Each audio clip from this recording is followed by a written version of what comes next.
what I'm going to talk about actually is going to be more from my perspective as a community person, being part of a group and leading a group, and how I kind of got there in a way.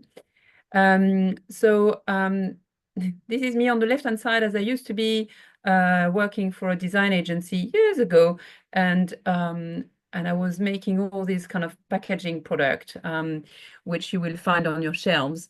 And what I was doing there was very much about pushing consumption, basically, creating things that people would actually buy, and do them over and over again and change them to make sure that you would buy this one rather than another one. And even at the time when I was doing that, I was really, really, also, I quit 14 years ago. And at the time, I was like really anxious about what I was doing, although I loved the creativity of it, but but thought, my God, what a bloody waste all of this is. And started looking into the packaging and the recyclability, and trying to actually talk to my colleagues about that. But unfortunately, 20 years ago, it's not something that people thought was very important at the time. Anyway, all of that to say that finally I left and did a master in environment, and I ended up working as a waste officer for a council. And then here it's in front of the Horniman, which I joined later on, which is a gorgeous museum in southeast London. And part of that, I did a forest school training, so as well, which is here to actually work with children as well. And this is the Horniman, or part of it anyway.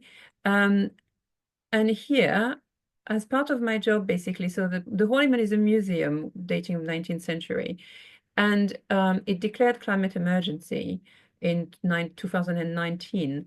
And part of my remit was very much, oh, sorry, was very much to try to engage with people about climate. So I kind of go out of the museum. So I was working with several people to do that. And so we've got an aquarium, and as you can see, we're doing some exhibition as well to talk about the effect of plastic on animals, because as you can see there, they actually they could look like midges, and they could be, oh, how do you call them? I can't remember how. Things that actually float like that. How do you call them? And swim, and they can be eaten by turtles. And so trying to actually bring all of that aspect of the environment outside of the museum, so engaging with people, with the community around the museum. As you can see on the top left-hand corner, the Horniman organizes music concerts and stuff like that. So there's a big kind of community around that museum.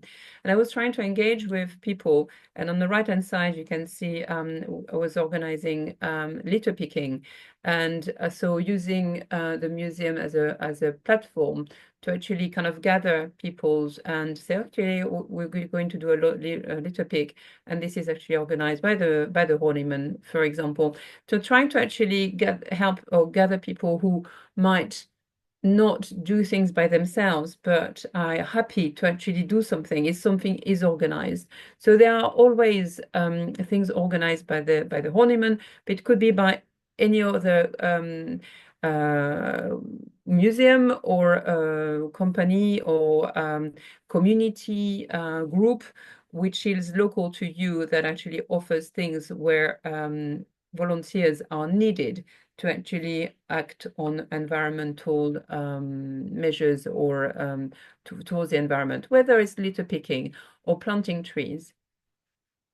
I also part of a group called Climate Action Lewisham, so still in Lewisham, near where I live, and that was created before COVID, and this is very much residents led. So it was actually created by two ladies who are no longer on that photographs because they moved out of London. And it was just two ladies who wanted to do something. And little by little, it grew. And it's a very but it's actually, so the negative side of it is that actually nowadays we are 7 years or 8 years in, and it's losing steam a bit because we are all working people full time and trying to actually do all of these things at the same time. But it's organizing, as I said, on the left-hand side, litter picking things, which are an easy things to do and quite an easy thing to organize as well. So bags, so we can buy bags, we can actually buy, we got a little grant and we bought the litter picks and we lend them to people actually, or we actually get people to come and do the litter picks.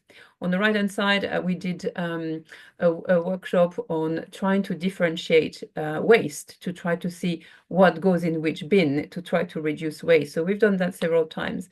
We also, on the middle bottom, we attend fairs and to try to talk to people basically about environmental issues and whether it's waste, whether it's planting trees, whether it's reducing the heating in the house or retrofitting. So we organize also evenings or days about that, bringing speakers who know more than we do basically about it, but to try to actually spread the word. On the bottom right-hand side, it is actually talking to councillors. So it's very much about engaging with local politicals and councillors and stuff like that to try to put pressure on what. And thanks to us, actually, thanks to the Climate Action Lewisham heard us and they declared climate emergency as well, and they asked us to check their policy and the declaration.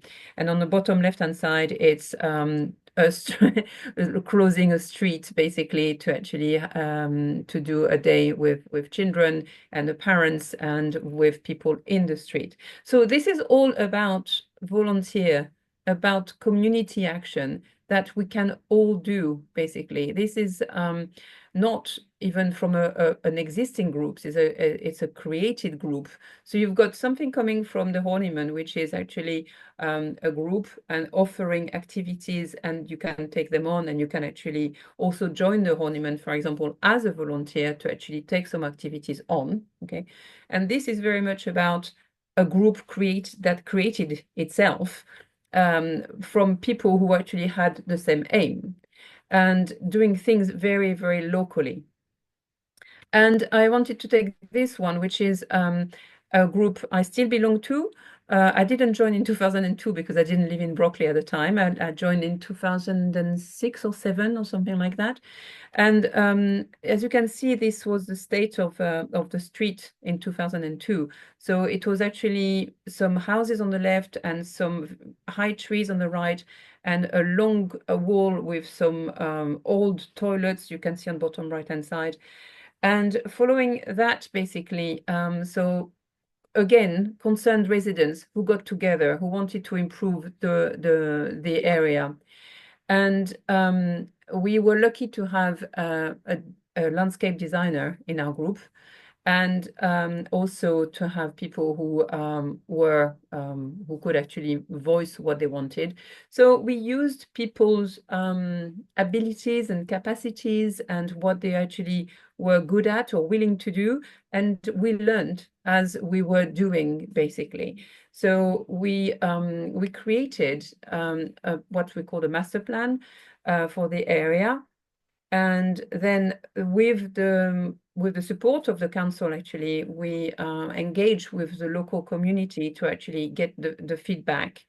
And then it was very much approved. We changed some things and stuff like that.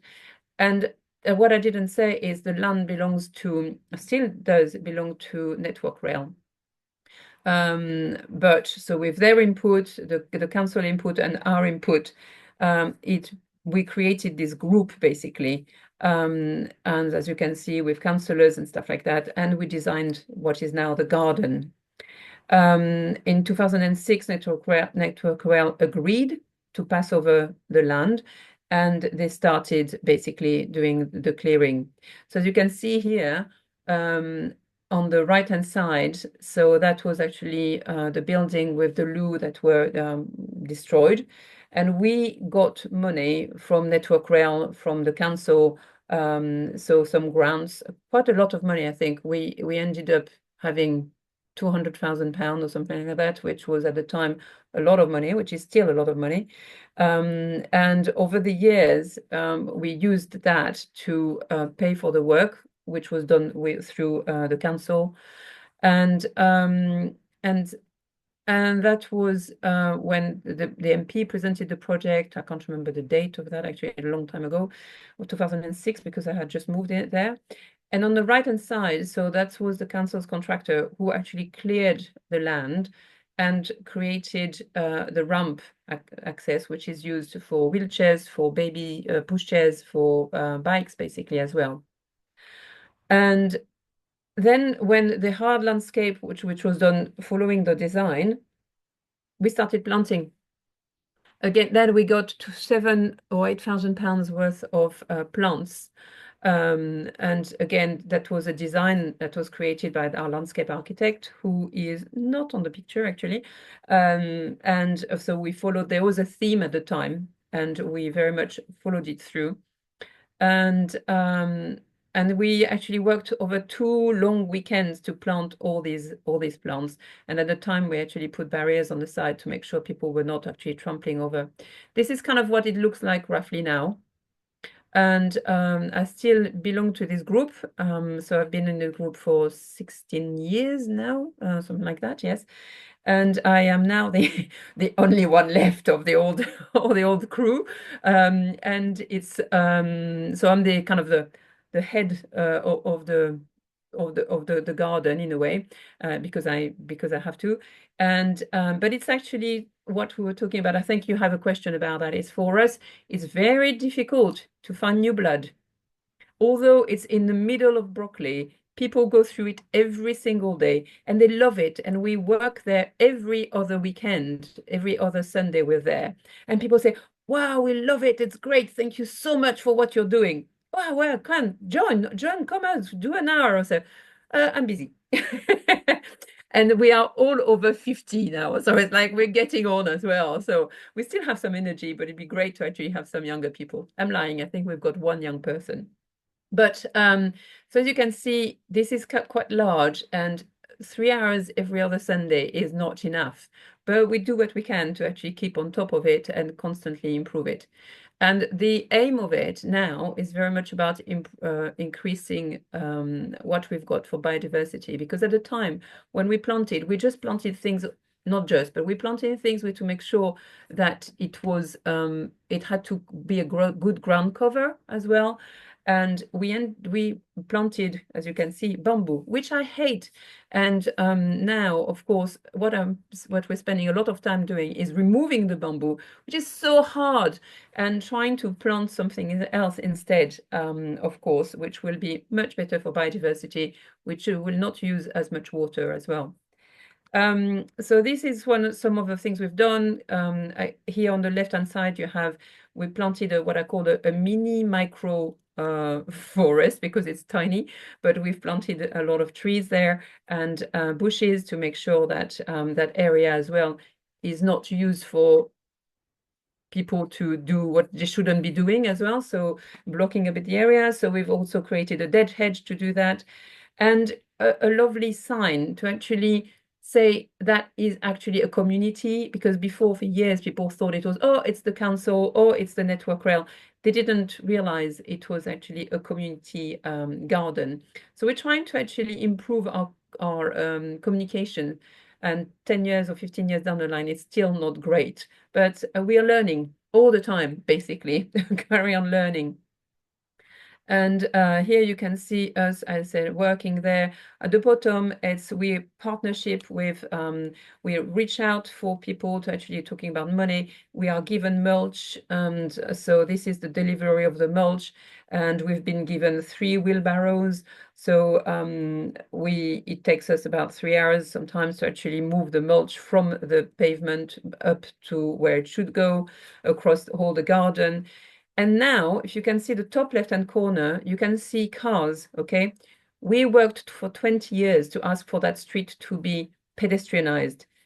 That was the positive side of COVID. It now is. So it is pedestrianized, and children now play in that street. Okay, and we've got so it's changed completely the street. Completely. You've got the cafes putting chairs on the street, enjoying people coming there. Saturday and Sunday, it's like another world over there. We pick up a lot of rubbish still, unfortunately, and poo. But we also do have some lovely time. We also gather for coffees, and whether it rains or shine, we are there on the Sunday mornings, planting, cleaning, and improving, basically. As you hear, we've also created a herb garden. We try to actually create a kitchen garden by planting vegetables, but there's no way we can do that because we're not there every day. So it didn't work. And now we've actually created raised beds, which are accessible as well with a lot of space around it. And it's mainly herb gardens. And people can come and help themselves, which they do because it's completely open. And so they help ourselves to sage, mint, rosemary, whatever. And we just maintain it basically. And it's got what we've also on the left-hand side, it's got seating area, and people just are there reading and enjoying the place. It's just a tremendous place. Talking about money, what we did, we created a Christmas market. So that was 11 years ago. And we started with 4 stalls, and this is now, we've got 70 stalls. It's a lot of work. It's only one day. We start working on it in September, October, but now, 10 years, 11 years down the line, it's a bit of a routine. We know what we're doing. So it's a lot of work on the Saturday because we are on there at 6 o'clock, 7 o'clock in the morning, and we finish at 7 o'clock at night to actually fold everything. But it's such a wonderful, it brings the community together. It is organized by volunteers and it's for the community. So we have music. So, but the original thing was actually getting money for the garden, which we do. And here we are. If you can see top left-hand corner, it's us selling mulled wine because that's what we do. We've got 2 stands where we sell mulled wine. Last Christmas, we made £5,000. And that goes back onto basically buying plants and doing what we need for the market, for the garden, basically. And this is the profit after paying the singers, after paying the stalls, after paying all of that. This was just our profit, £5,000. What next? We are still continuing to talk with the council. And as you can see, it's not all rosy because they were supposed to actually do a rainwater garden. And this is the state of it at the moment. So a lot of talk with the council is still necessary. And in Westminster, I'm working on nature-based solution and at the moment for a council estate, and we're involving the residents basically to have their opinion of what we want to do and what they want to do there, basically.